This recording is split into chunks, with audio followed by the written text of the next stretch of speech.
beloved, Boss Mike, Cervera.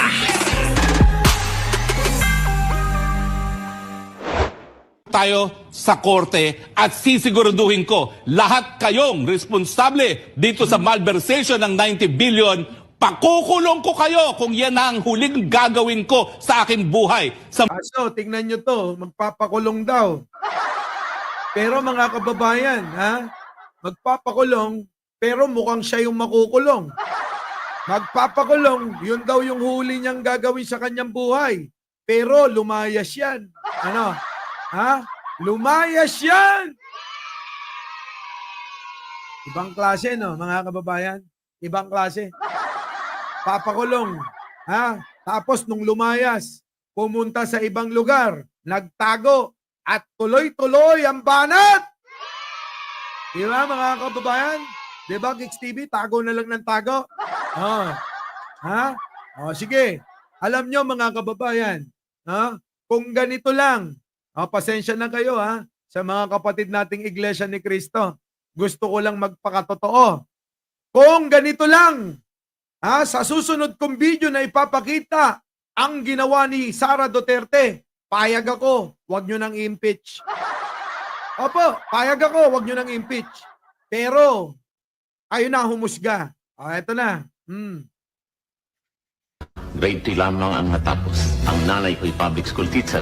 Sa kanila ko natutunan, mahalaga ang edukasyon. Kaya nung ako'y nasa Department of Education, libreng edukasyon ang ipinatupad natin. Dati, 15 million textbooks lamang ang pinamimigay. Na ipamigay natin 44 million textbooks. Wala naman dagdag sa budget. Kita nyo, mga kababayan, walang dagdag sa pondo. Si Raul Roco, na dati, yung kanyang pinalitan, 15, ha? 15 million. Oo, ha? Na textbook lang. Yung naipamigay, pero nung siya nanungkulan, diyan sa DepEd, mga kababayan, anong ginawa niya? Halos tinriple niya yung mga pinamigay para maraming mga kabataan ang alin? Ang magkaroon ng sariling libro. O nung araw, libro-libro lang tayo, tandaan nyo. Wala namang cellphone noon, ano? Ha? Kita nyo, mga kababayan? Kung ganito lang, sino? Si Sara Duterte. Sasama ako sa inyo. Na ano? Huwag nyong impeach si Sara. Kaso, hindi. Mga kababayan, hindi ko makita yung pananaw na bakit hindi kailangang impeach ang isang public official na nandiyan dyan na sa harapan natin ang lahat ng kalokohan. Tama po ba, mga kababayan? Tama po ba?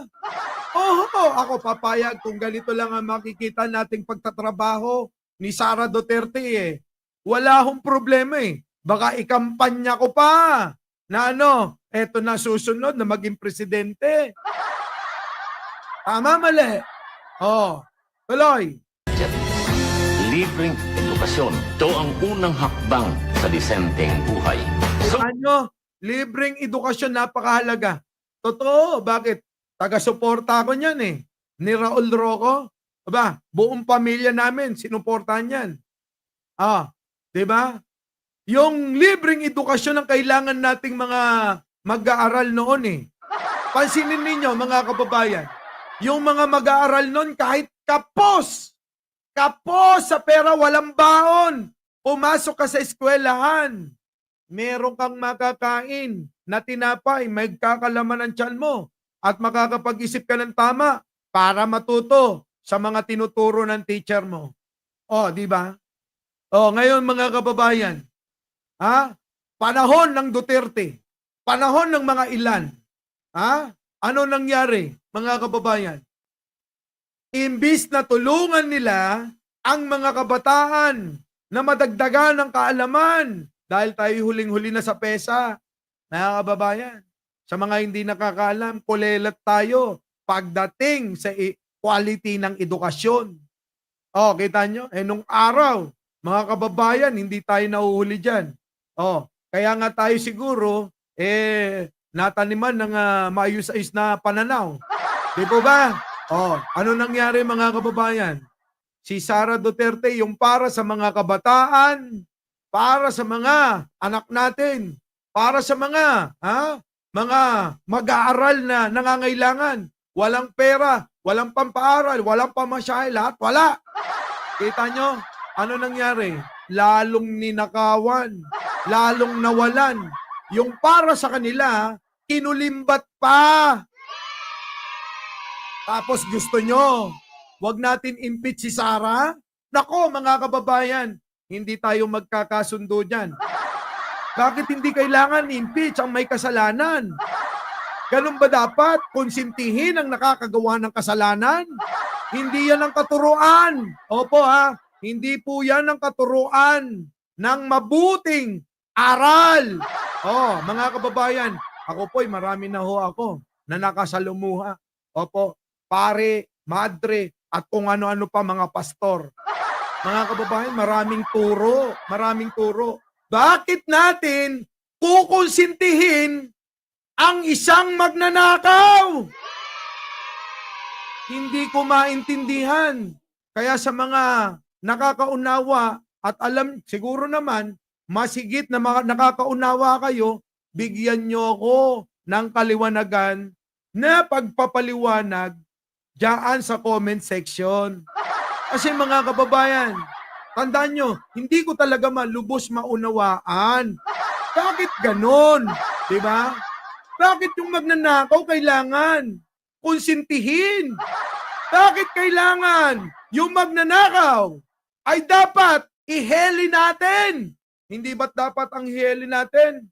Yung mga biktima niyan? Ano ang biktima niyan? Yung mga mag-aaral na ninakawan na dapat pinagsisilbihan yung mga bata na yan. Aba, mga kababayan, kung ang nating magiging opinyon, mga kababayan, ay kumampi tayo sa mali, nako, wag nating hahayaan. Bagkus dapat ating pigilan. Ay bakit? Ang mga bagay na mangyayari mula ngayong araw, pagka naumpisan ng mali, tuloy-tuloy na yan. Hanggang sa dulo, mali na yan.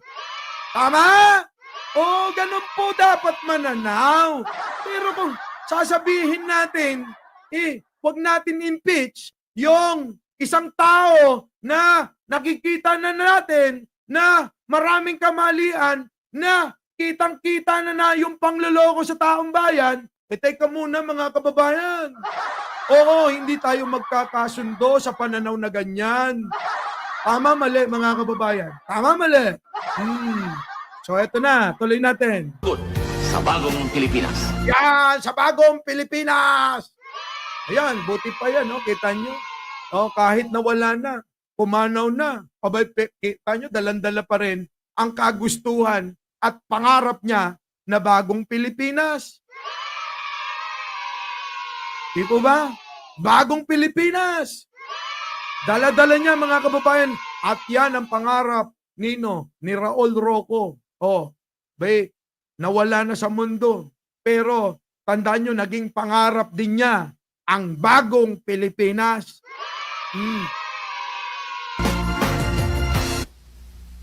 30% na sa'yo. Okay. Baguhin natin ang eksena. Baguhin natin ang eksena. Dito mga kababayan, pakinggan ninyo Ano sabi rito? 30% na sa'yo. 30% sa'yo. Hindi nga 30% mga kababayan ang kinuha 30% lang ba kinuha? Halos kinuha't kinanya Kita nyo mga kababayan? 30% daw. Naku, ano yun? Suhol. Korupsyon. Pero mga kababayan, malupit yung isa, mga kababayan. Bakit? Bakit? Halos 100%. Yun ang gusto Putik na yan mga kababayan. Paano ba naman tayo niyan? Hindi na 30%. Hindi na 30% mga kababayan. 100%.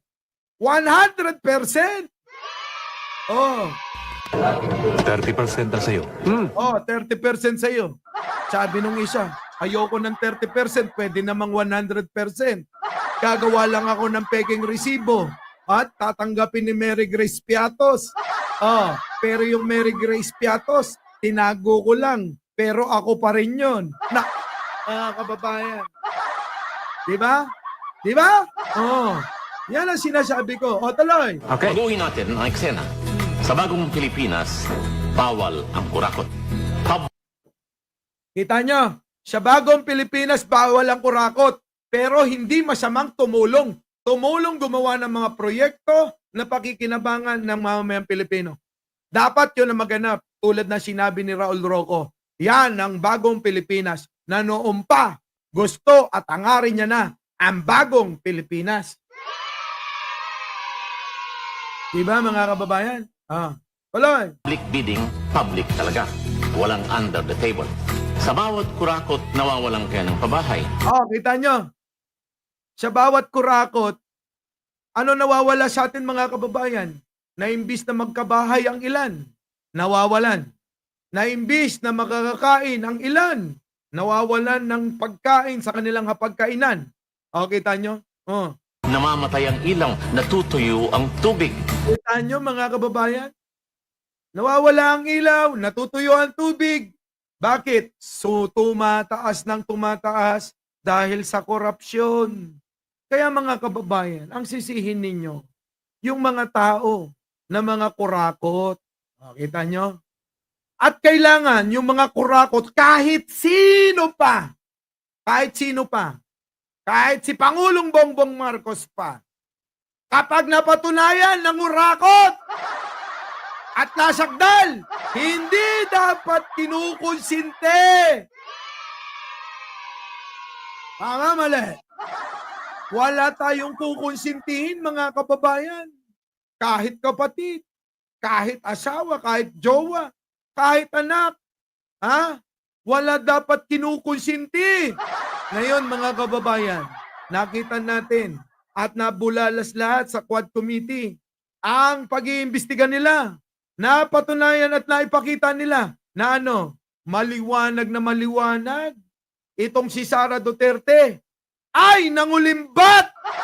Tapos, sasabihin, wag natin impeach.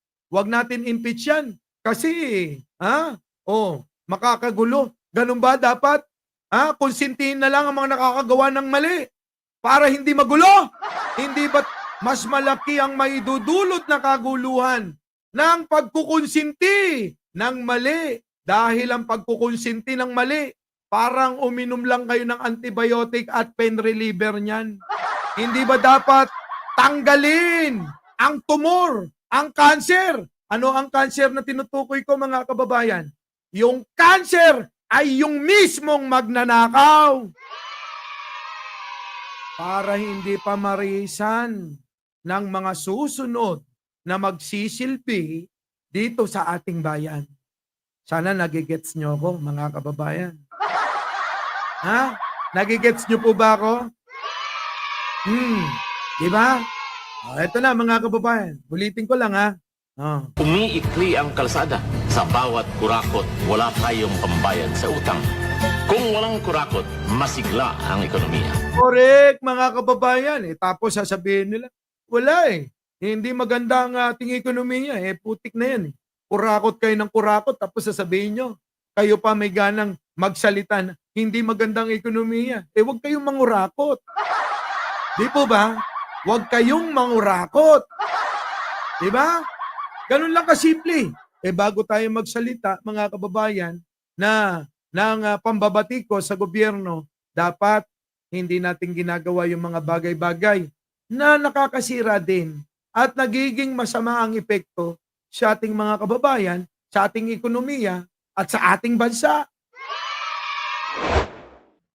Our beloved Boss Mike,